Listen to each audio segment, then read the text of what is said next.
Morning, everyone. Hope the night wasn't too hard. Too hard, too short, whatever. And may I introduce you to Baptiste Daroussin, core team member of FreeBSD, author of Poudrière and PKG, speaking about cross-building the FreeBSD ports tree.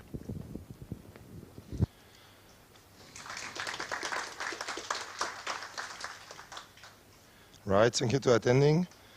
So, we tried recently to see how much complicated it would be to get the port tree cross-buildable. A lot of people want to be able to cross-build things. We're talking about that for, I think, since the beginning of the port tree, and we're starting to get something that is able to cross-build. So the goal for cross-building is to be able to, build first packages for new architectures or for not fully supported architectures, tier 2. And if we can just start to build things, patch things to say, okay, FreeBSD knows about ARMv6, FreeBSD knows about MIP64, whatever, we can have a start of packages and we need to build them. The embedded platforms is getting more and more interest, and most of them are not yet very, very powerful, so you might want to be able to build your own packages on a fast machine, on an AMD64 box with a lot of cores, RAM, whatever, instead of building, I don't know, LibreOffice on your Raspberry Pi.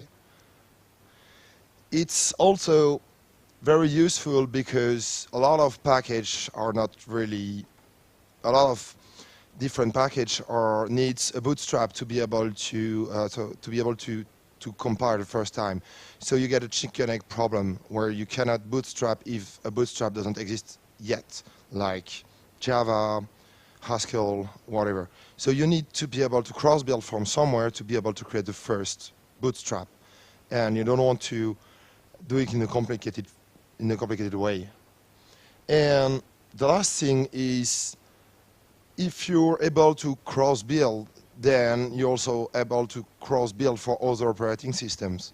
And you might want that if you want to be able to cross-build, for example, things for the Linux emulation. Instead of relying on packages provided by another project like CentOS, SUSE, whatever, you can decide to build your own packages for that other operating system. So you would still use your infrastructure to build your own packages, but just target something else. So it's really important to be able to cross-build. And it allows as well to make sure that the framework is clean enough to pass the right variables to the different build system. Make sure that things are respecting C flags, are respecting the compiler you're passing and not trying to hardcode some in a way or another the path to its own compiler. So cross-building is something we really want as make sure as the quality insurance. If we're able to cross-build, then our package system is quite sane. But it's not something you want for production without testing. You can cross-build things, but you need to make sure that you can run them as well. If you just cross-build, it doesn't mean that you do support them. So we went very different way to be able to cross-build. The first way was we wanted to, instead of cross-building, we decided that maybe we could emulate things. So we used the QEMU user-learn emulation thing to say, okay, here in this jail, I'll put only ARMv6 binaries, and we will run them through the QEMU emulator, not as a full emulation, but as a user emulation, meaning each time I find a binary which is ARMv6, then I will run it through the emulation. If it's an AMD64, we will use it. So that was not cross-building, but the good point of this one is we are building packaging in the regular way. So we are making sure that if you are trying to build something on your Raspberry Pi, then we will test something which goes the same way that you will do.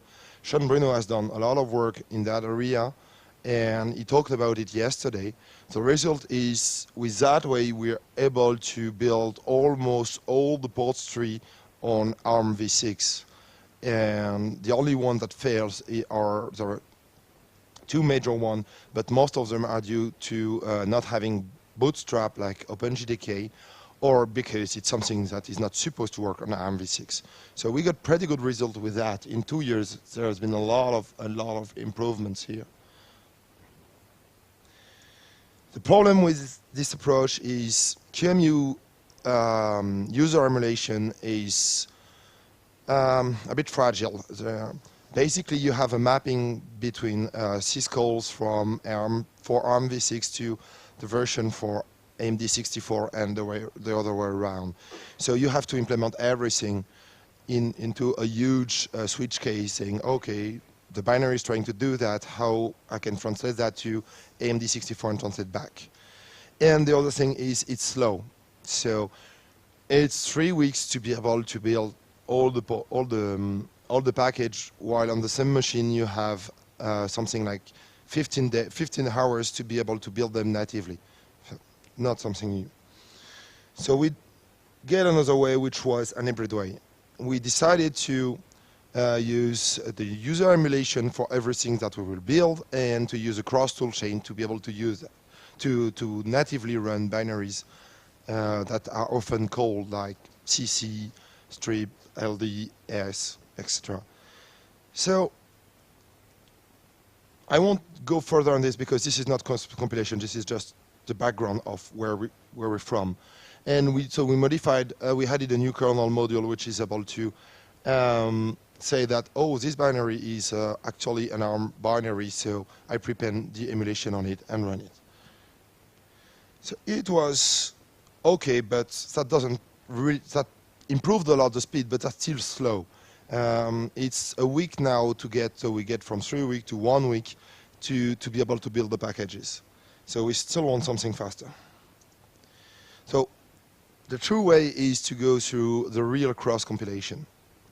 It's faster, it's simpler, because basically if your framework is good enough, it's just passing a new compiler and a couple of environment variables so that it knows where the ARMv6 libraries are, and everything is run with native speed. So it's cleaner and it's easier to use for a regular user, as you don't have to know about the bin meshing, or you don't have to know about QEMU, and you don't have to prepare spatial environment. So the overhead of this approach is on the port tree. If you want to cross-build the packages, you have to cross-build to build them, most of them twice. You have to build them, all the build dependency, the lib dependency, in a native version and in target version. Why? Because if you think about libxslt, for example, it has two things. It has a library, so you want the target version so that you can link to it properly. But if something is running xslt proc, then you need the native version. So we had to figure out a way to install the same package twice with two different binary formats, and that it does not conflict. So first, we had to have a look at how building system works to make sure that we can plug easily in it to make them do something nice with cross-building. So first, you have auto tools. Well, auto tools is their usual configure, make install. So surprisingly, it really works out of box. Most of the time, you just take it, pass it through the right variables, and you get a good cross-build binaries, except that no one knows how to use them correctly. And you often end up with people not understanding how cross-building should be done in auto tools, building temporary binaries in the target format instead of building them in the native format, and then you try to run them to, I don't know, convert this file to something else or build this into this other object, and it just fails. So the reality is still most of the usage you can find are working out of box. CMake is basically one of the good players. I haven't had major problems with it except people trying to be smarter than what CMake propose and trying to extend this their own way instead of getting through the CMake documentation. Somehow, the BSD makefiles are mostly properly done for cross-compilation. It's more a matter of how people do use them, I mean, using outside of user source or user ports. I mean, someone figure out that it's quite nice and easy to use to build my own thing, so I will use them. And we got the same problem like with CMake or AutoTools, that people don't understand that it should be cross-buildable or not, and sometimes we have targets that generates a binary and use that binary directly instead of the native one. So now the bad players. So please never ever use this one. This is probably the worst build system I've seen. It has no, it doesn't define a framework, a real framework to do things. So it doesn't know about the basics that anyone is expecting to. It depends on how the people using it are implementing it. So basically you can have scones that knows about DSDR or not. You can have scones that knows about I can pass a different compiler than the one you do expect or not, respecting C flags or not, whatever. So scones is, please don't use that. Well, building is simple. You know, it's just, I take this C file, I take this compiler, and I generate an object out of it. Yes, it's simple. Real world building is not that simple. If things like AutoTools, CMake, or BSD makefile, or whatever, are that complicated, it's on purpose. It's because there is a lot of use cases you don't know about. So writing by hand your own makefile, except if you have really good experience with building things on different operating systems, different architecture, different versions, different trying to cross-build or not. If you don't have this experience, please don't try to be more clever than people that spending a lot of time on this. Use something that already exists and is able to do the good stuff for you, except scones. And, well, it's kind of free homemade build system, but it's not even going through make or whatever. Please stop with those shell scripts that tries to be clever as well. There is a number of things where you have, oh, please build me, and it does some magic. You cannot control what is going on inside. So avoid those, and you're in a sane environment. So the main complication we had now when we try to cross-build is, so Perl is nice. It's cross-build friendly if you, it's cross-build friendly if you have a look at the documentation. But if you try to do it in real life, it's a bit different. So it requires, when you do, oh, I will cross-build this for this target, it requires you to get actually the target box somewhere. It asks you for a SSH user, a password or a key, and it connects through this box, executes things over there, bring them back into your system and build. This is really not what you want when you want to cross-build things. The other problem is Python. So Python is cross-build friendly. It's using AutoTools. It's supposed to do good things, whatever. There is one thing they forgot about. Well, they do build the Python binary and then they use it. Well, if you cross-build, you get an ARM Python binary on an AMD64 box. Then you try to run it and you just say, what is this? Can I do something with that? There are patches for very, very long. There are patches for very, very long in the Python bug tracker, and each release, or almost each release, they say, okay, we fixed that. And then you discover you forgot part of the patch. And I think now, oh, that's something else. I think now in Python 3.4 it's fixed, but I haven't checked yet. And because in FreeBSD, we do like a lot to complicate our life, because others are not complicating enough for us, so we do that ourselves. And I don't know how we ended up with the Python port and the way we do build that, but it was everything but how you should build Python. Thank the Python team, now it's fixed, and we are using the regular build from Python, so I can apply the regular patches available to make Python cross-build, and I can cross-build Python properly. OpenJDK. Well, this one is surprisingly cross-build friendly for real. It really builds properly on a cross-build, and it works. Well, it generates a binary. I haven't tried to run it, but I have a Java binary in the end. So that means with the cross-build framework, I am able to generate the bootstrap, because they decided somehow in the middle of the development of JDK 6 that being able to build Java without Java is something crazy. So now they enforce Java to build Java. So you need to build the first bootstrap, and now we can do that because we can cross-build for ARMv6, for Spark 64, whatever. Except that to get into OpenJDK, you need both of them, and without both of them, you have pretty much nothing in the post tree. And so we need to figure out a way for both of them to fix. Now the tool chains. Well, I said tool chains because we have different tool chains in the FreeBSD project. We have LLVM Clang, and we have the very old GCC. So first, Clang. Clang is wonderful for us.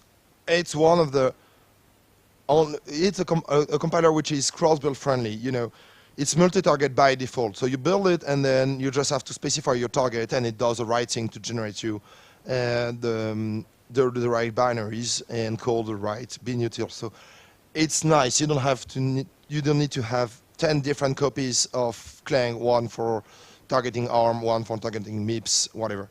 So Clang is nice. The problem is, well, Clang is working properly on Intel boxes, and since FreeBSD 10, we have it working properly on ARM except Big Endian. And other targets are not working with Clang. So one of the points of the cross-building is, for example, to be able to target MIPS, which is usually a very small CPU, low power, whatever. So, well, Clang is nice, allows us to do a lot of things, except that our targets are not supported right now by Clang. Well, MIPS should be supported quite soon.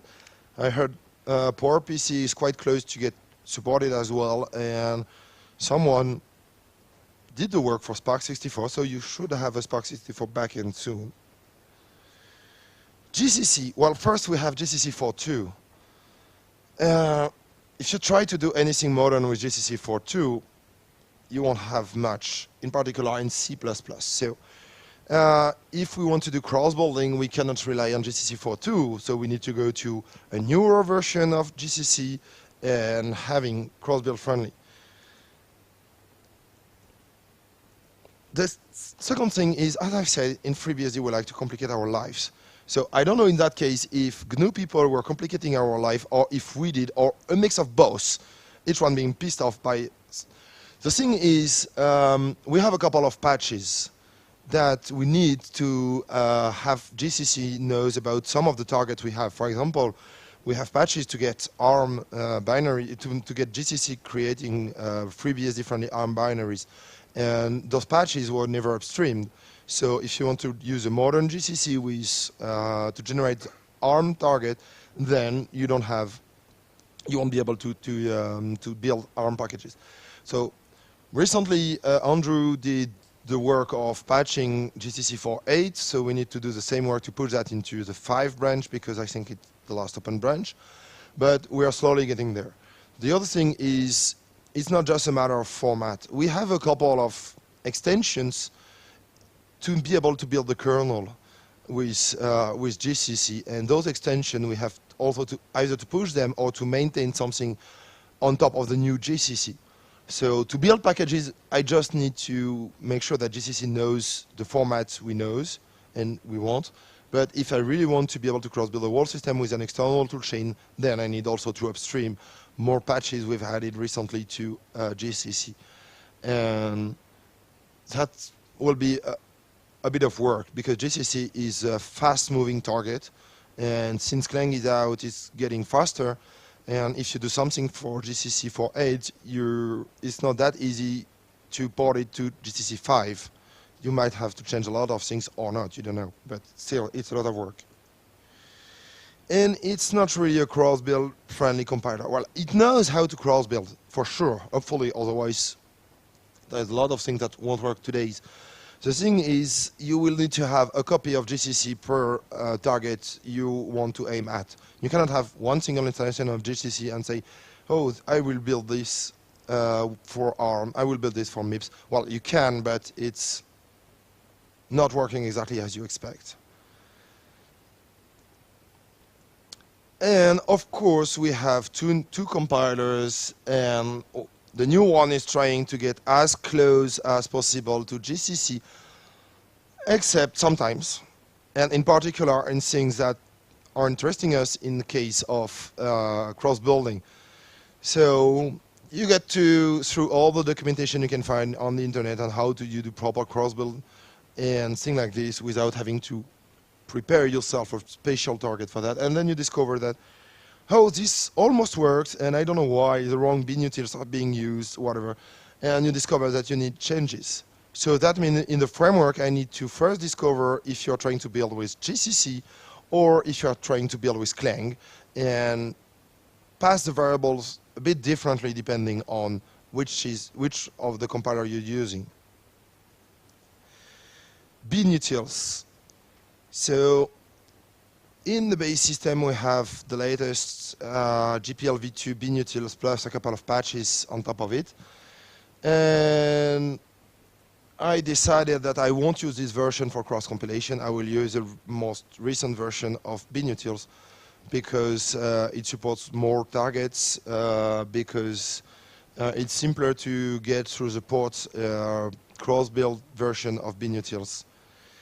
The thing is, as for GCC, we didn't upstream our patches, in particular the ARM support, because GCC, the old version we have in base, it was out before ARM was popular, so it didn't have proper support for ARM, so we had to write it ourselves. But of course, we didn't upstream that, so that was a problem.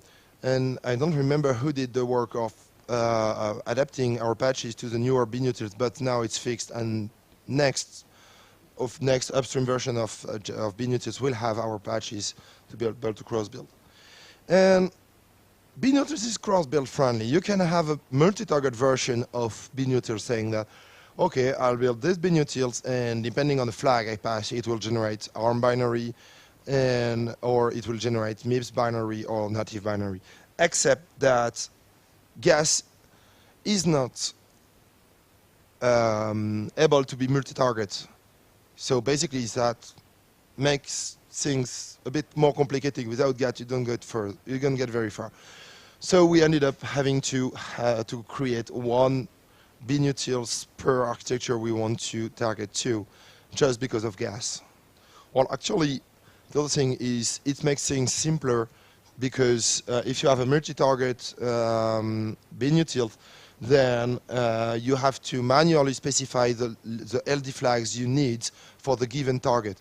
And if you have Binutils that only target one platform, then it automatically knows what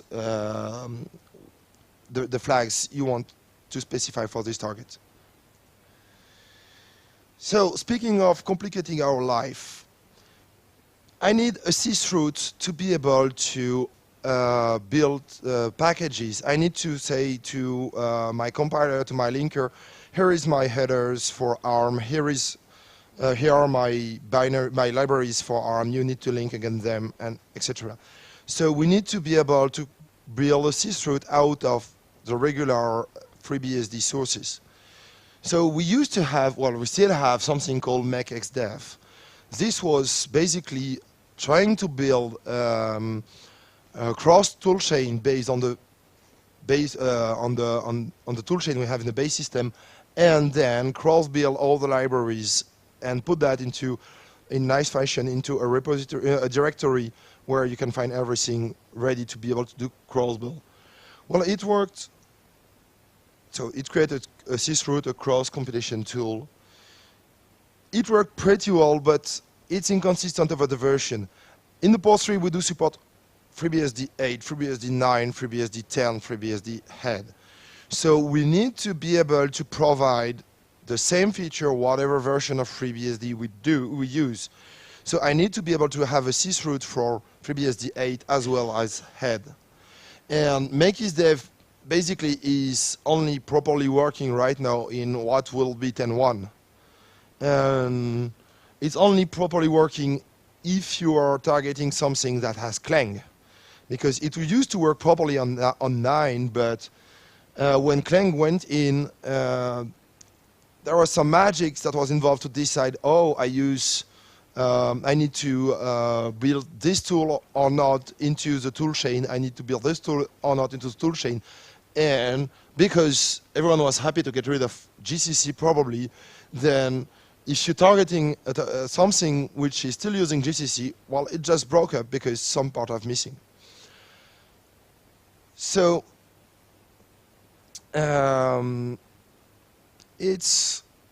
we needed to fix that.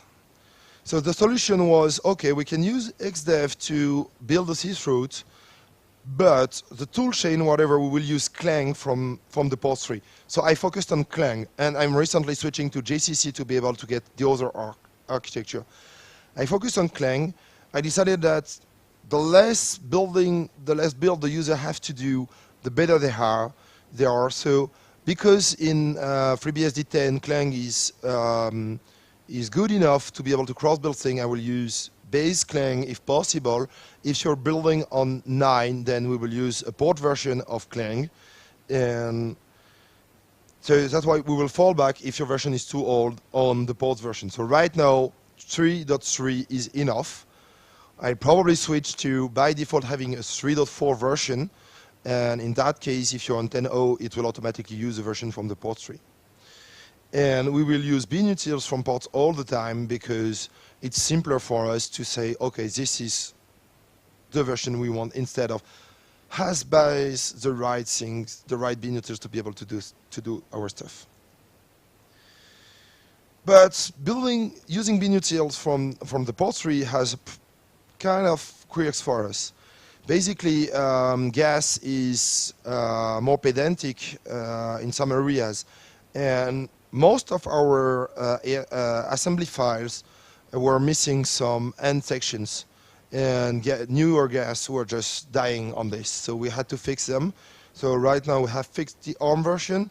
I need to check all the other targets to fix, or to get someone fixing the other targets. And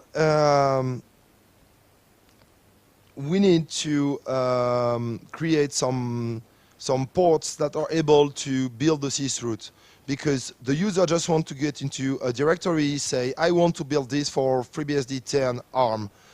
The user don't want to have to prepare a lot of things by himself before. So we need to get a port that is able to fetch the FreeBSD sources, whatever version we do support, and generate a sysroot out of that.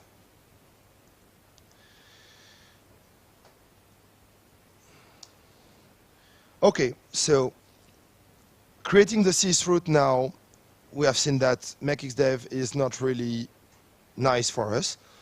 So we don't have a target for to create a sysroot. We need one. Really, it's something that user will often want. Actually, everyone building appliances on FreeBSD, I guess, is probably creating its own sysroot often. So we need one. But yeah, because otherwise it's something really easy to do. It's just this small command line to be able to, with a couple of magic in the middle where you say, I don't want this, but I want this. No, really, we need a target. Who knows that you only for example, in our sources, ncurses needs to build first a build tool to generate headers, or yeah, it's headers. And who knows this? No one. So we need a simple target. Create a sysroot for me, please. Take this compiler, take this this linker, and put everything there. We need that. That's what MakeXDev was intended for at the beginning. If we look at the ports infrastructure, it was surprisingly not intrusive to add support for cross-compilation. And basically, you need to keep a track of what is your host compiler, because the native compiler, because you will need to pass it to things that have build tools they want to have native. We need to switch the default compiler to the cross compiler. And we need to point the strip command, because we use it a lot in the port tree, to the strip command from the cross Binutils version. And well, I needed to modify a bit package, because package is introspecting binary, not introspecting, is asking the host what is your target when it tries to build, what is your native architecture when it tries to build a package, so it can write, okay, this package is for FreeBSD 10, AMD64, whatever. So you can overwrite it in the port tree saying this is no arch package, this is, you can change it, but by default it uses the version on the host. And to do that, I don't rely on the kernel, because you can run a recent kernel with an ancient userland, so I rely on the userland and I read the bin shell binary, because I guess everyone has bin shell. But if you do crawl build, you have a sysroot, so you don't have any bin shell. So I had to modify package so that it can read the ABI it supports from one of the files inside that sysroot. And I decided to use one of the files you will always have, which is crt1.0. And we have a couple of variables like making package conf. Well, we don't use package config on FreeBSD because package config is quite of crap right now, where you need glib to have package config, and package config need glib, and glib needs package config. So we use something called package conf, but it's basically exactly the same and support the same syntax and the same features as package config. And so you need to tell package config that I have a sysroot somewhere, so instead of querying the .pc file from the host, please query them from the sysroot. We have to change a couple of behaviors. So we have two kind of dependency macros in the post framework, the lib dependency and the build dependency. And I have to say, okay, if something is in the build dependency or in the lib dependency, please build it twice, the native and the cross build. And I needed to be able to install packages into different destination. So what we do is we natively install the dependency on the hosts for the native dependency. And I added a -- relocate option to package register, so I can install the target into the sysroot. So I have two different clean environments where to put my binaries. And I needed to get a couple of magic saying, okay, if I do cross compilation, then I have a dependency on the sysroot, which is this port. I have a dependency on this Binutils. I have a dependency on this compiler. And then you have tweaks from ports by ports, because we have a lot of people trying to be more clever than what is already offered. So you have to fix what they did. So how we did fix Perl? We have two choices. There is for a very long time a Perl cross project, which never find its way into the main Perl, which basically provide auto tools to build Perl. And well, it works very well if you want to do cross building. The other thing is you do provide. You can do it through providing preceded config.h files. And so you have first to run the Perl configure on the different targets you're aiming at. you get back the headers, and then you remove from it everything that you know that is version dependent, architecture dependent, and you basically do the configure job by yourself instead of letting Perl doing it.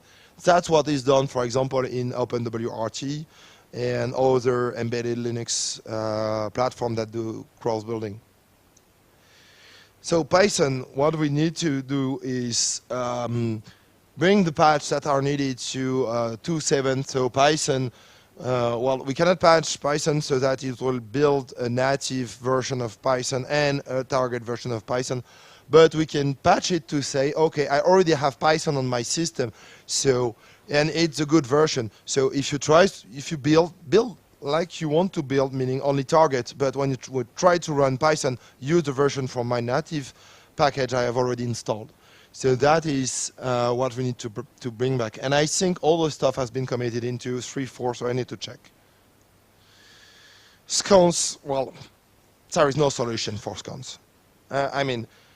I think Samba is now using that, and Samba is probably the only one that managed to get something working with scones, and I can cross-build Samba. I don't know how they did that. But all other projects, I never managed to get something really reliable based on this. Okay, so from the ports user, from the end user point of view, when you want to cross-build, all you have to do is you go into a port, you specify one magic macro, and you say, okay, I will build for this version of FreeBSD for ARM v6, and this is the IBI we do support, and create a package for me. You can do that as a user, it works. And what it will do is it will check your compiler, okay, you have Clang in base, I will use it. It will say, okay, I need this double slash Binutils ARM, whatever, so it will install it. And it will go through a port which I haven't imported yet, but which is FreeBSD sysroot ARM v6, quite long name, and it will build a sysroot, install it. So you don't have to know yourself how to build FreeBSD sysroot. You just let the port tree do the magic.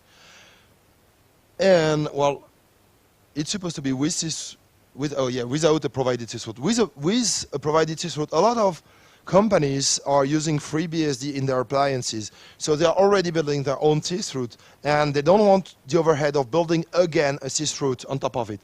So they want to be able to say, okay, I still want all of this to work out of box, but I will tell the system that my sysroot is there. So you can specify it with another macro that your sysroot is there.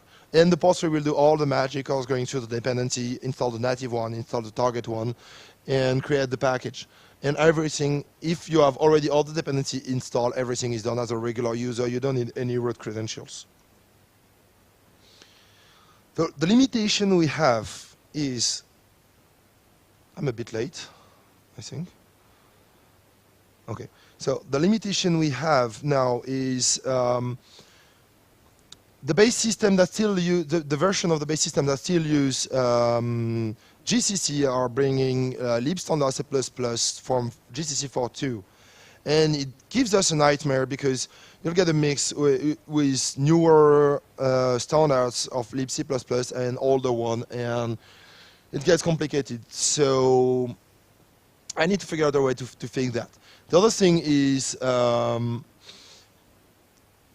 we need to use GCC anyway for everything that is not supported in Clang. So OpenMP, for example, is not supported in Clang. Everything that is not respecting C++ standard is relying on GCC, and we still have a lot of people using those weird nested function in C that is a GNU extension which is not supported in Clang as well. So we need to find a way to have this clean. By the way, for OpenMP we have a solution, well, using GCC but not linking to GNU standard C++, which is we tweak a bit G++ so that it uses libc++. It's quite easy to do.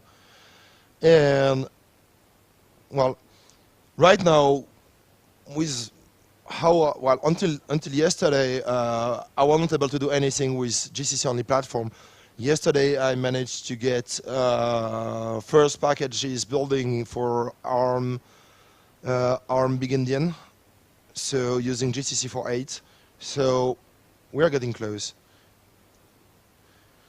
Thank you. Without a S. Do you have any questions?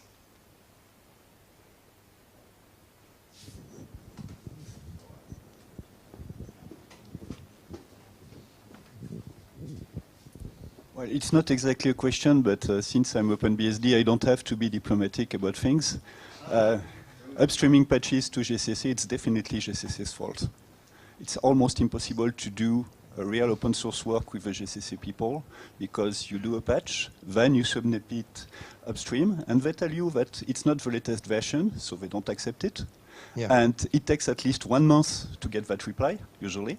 And then you try it with the newest version of the actually non-working branch on your operating system. And you submit a bug report. You wait for another month for somebody to fix it. Then you realize that your patch has changed, that you need to rewrite it. You submit it again. Then you wait for another month. You realize that you missed something in the incredible coding guidelines that they have. So they send it back to you, telling you to fix it because you missed a space somewhere. You wait for another month. You realize that it doesn't work anymore with the ad version. So it's not fun. Not fun at all. So maybe you can do something about it since you have lots of money in the FreeBSD Foundation. But if you really want to get upstream patches, you have to pay somebody to do that because it's not fun. Well, anyway, the main point for us is to move everything, well, all other targets to Clang. So in the end. So, yes? Jordan?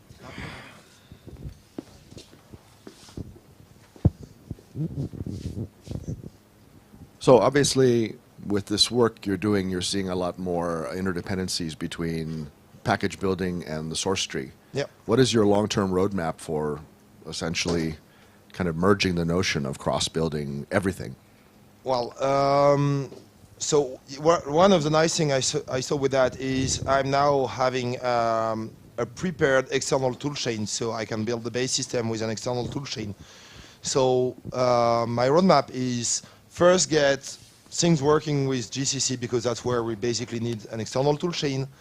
And once I have this done, then go back into the source tree, create the Maxis route, finish what I need to finish to use an external compiler in the base system.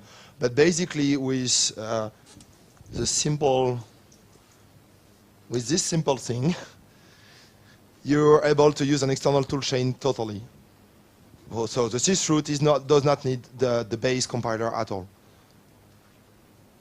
Well, basically this is extracted from maxxdev. So if you look at makefile.inc1 in the base system, you have a cleaner version of this. I try to compact it a bit, but I just tweaked it a bit. So pass, for example, is not tweaked like this in the base system. But yeah.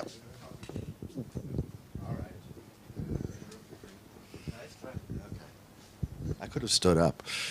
I've been talking to Glenn a little bit about the notion of release profiles to drive the make release inclusion process with a profile that describes essentially all the pieces of base you want and all the packages that you want. Because essentially to build an appliance, that's what you're doing, right? It's folding in the nano BSD functionality and making it part of the release building process. So that's kind of what I was hinting at when I was asking about your longer term roadmap. Okay. Ultimately, I want to build it all together. Okay, so I have another project, in fact, for that. And well, it will use all of this, but it's separate. Because port 3 and base system are living in two different repositories, what I ended up is find a third one.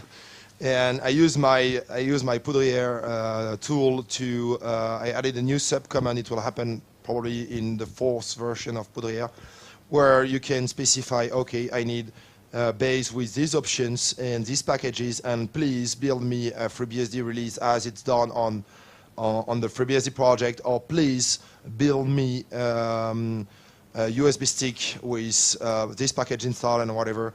Or please give me a preceded jail so I can deploy somewhere with those packages. And it will do the magic of building everything, preparing the environment, and in the end create the media.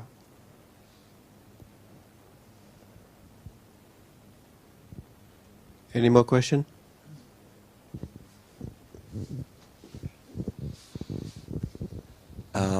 You said you're going to use Clang from ports for older versions of BSD? I can. I think you will for cross-building, right? Or No, I will use the base version if it's recent enough, and the version I fall back on the version from ports if the base version is not good enough.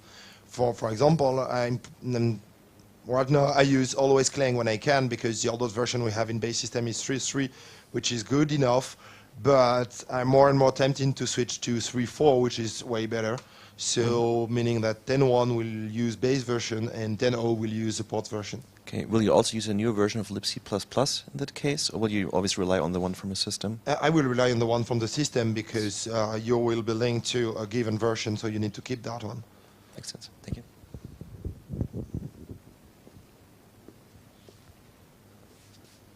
Thank you. Okay, thank you all.